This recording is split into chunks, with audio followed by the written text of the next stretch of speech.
নমস্কার, দেখছেন Kolkata TV digital. আপনাদের সঙ্গে রয়েছি আমি ঋষিকেশ। পশ্চিম এশিয়ার যুদ্ধ পরিস্থিতি, যদিও এখন সেখানে যুদ্ধ বিরতি চলছে, কিন্তু এই যুদ্ধ পরিস্থিতির মধ্যে যুদ্ধবিরতি যেমন চলছে, শান্তি বৈঠক হচ্ছে, কিন্তু এই শান্তি বৈঠকে ইসলামাবাদে যে বৈঠক হলো আমেরিকা এবং ইরানের মধ্যে, সেই বৈঠকে কিন্তু ফলপ্রসূ কিছু বেরিয়ে আসেনি। এর মধ্যে মার্কিন প্রেসিডেন্ট ডোনাল্ড ট্রাম্প তিনি আবার হুঁশিয়ারি দিয়েছেন যে হরমুজ প্রণালী অবরোধ করা হবে, সে কাজ আজকেই হবে, এমনটা কিন্তু তার হুঁশিয়ারি। এবং তার এই হুঁশিয়ারির পরেই দেখা যাচ্ছে যে বিশ্ব বাজারে কিন্তু ধস নামতে চলেছে এবং যে ক্রুড অয়েল, সেই ক্রুড অয়েলের দাম কিন্তু বাড়ছে রীতিমতো। ক্রুড অয়েলের দাম ব্যারেল প্রতি $8 বৃদ্ধি পেয়েছে। কিন্তু এই গত দুদিনের যা পরিসংখ্যান, তাতে কিন্তু দেখা যাচ্ছে ইরানের ওপরে এই মার্কিন হামলা এবং সেখানে যে হরমুজ প্রণালী অবরোধ করার হুঁশিয়ারি দিয়েছেন, মূলত ডোনাল্ড ট্রাম্পের হুঁশিয়ারি পরেই কিন্তু বাজার অর্থনীতি আবার একটু টালমাটাল হয়ে গিয়েছে। কারণ এই বাজার অর্থনীতি বা বলা যাচ্ছিল যে শেয়ার বাজারে কিছুটা উঠছিল, ওপরে উঠছিল যখন যুদ্ধবিরতি ঘোষণা করা হয়েছিল এবং জ্বালানি বা তেলের দাম কিছুটা কমার দিকে যাচ্ছিল। কিন্তু আবারও এই যুদ্ধ বা এই সংঘাত আরও ভয়ঙ্কর হতে পারে, এটা আজ পাওয়া যাচ্ছে, কারণ ডোনাল্ড ট্রাম্পের হুঁশিয়ারি। ফলত সেই কারণে কিন্তু বাজার অর্থনীতি বা বাজার আবার একটু টালমাটাল হচ্ছে, আশঙ্কার মেঘ ঘনাচ্ছে।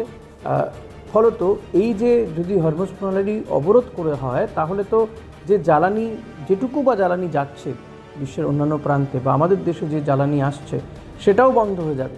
এই আশঙ্কা থেকেই কিন্তু ইতিমধ্যেই ক্রুড অয়েলের দাম বেড়ে যাচ্ছে। যেটা জানা যাচ্ছে এই মুহূর্তে গত দুদিনের যা পরিসংখ্যান, তাতে দেখা যাচ্ছে $8 দাম বৃদ্ধি পেয়েছে। WTI ক্রুড অয়েল ব্যারেল প্রতি $104.36 এবং ব্রেন্ট ক্রুড ব্যারেল প্রতি $101.83। শেষ দুদিনে এই ব্রেন্ট ক্রুড সেটা $6 বেড়েছে। ফলত এই যে অগ্নিমূল্য হচ্ছে ব্রেন্ট ক্রুড অয়েল বা ক্রুড অয়েলের যে দাম বেড়ে যাচ্ছে, ফলত বাজারে কিন্তু তেলের দাম আরও বাড়বে, মানে পেট্রোল ডিজেল বা জ্বালানির দাম বাড়বে, আশঙ্কা আরও বাড়বে, ক্রাইসিস আরও বাড়বে। যদি সত্যিই ডোনাল্ড ট্রাম্প এই হরমুজ প্রণালী অবরোধ করে, তাহলে তো খুব স্বাভাবিকভাবেই ইরানও তার পাল্টা জবাব দেবে এবং এতে যুদ্ধ শান্তি হওয়ার তো জায়গাই নেই, বা যুদ্ধবিরতি বাড়ার জায়গায় যুদ্ধবিরতি লঙ্ঘন হবে বলে ইরান মনে করছে। এবং তার ফলস্বরূপ যুদ্ধের যে তেজ বা উত্তেজনা আরও বাড়বে পশ্চিম এশিয়াতে, এবং দেখা যাবে যে জ্বালানি যেটুকু বা আসছে সেটাও আসা বন্ধ হয়ে যাবে। ফলত ভারত সহ, মানে আমাদের দেশ সহ অন্যান্য দেশেও কিন্তু এই জ্বালানি সংকট আরও বাড়তে থাকবে। ফলত এটা কিন্তু বড় একটা আশঙ্কা দেখা দিচ্ছে মার্কিন প্রেসিডেন্টের এই হুঁশিয়ারির পরে। এখন দেখা যাক যে হুঁশিয়ারি তো দিয়েছেন, কিন্তু কার্যক্ষেত্রে ডোনাল্ড ট্রাম্পের এই হুঁশিয়ারির পরে মার্কিন সেনা আদৌ কি এই হরমুজ প্রণালী তারা অবরোধ করতে পারে?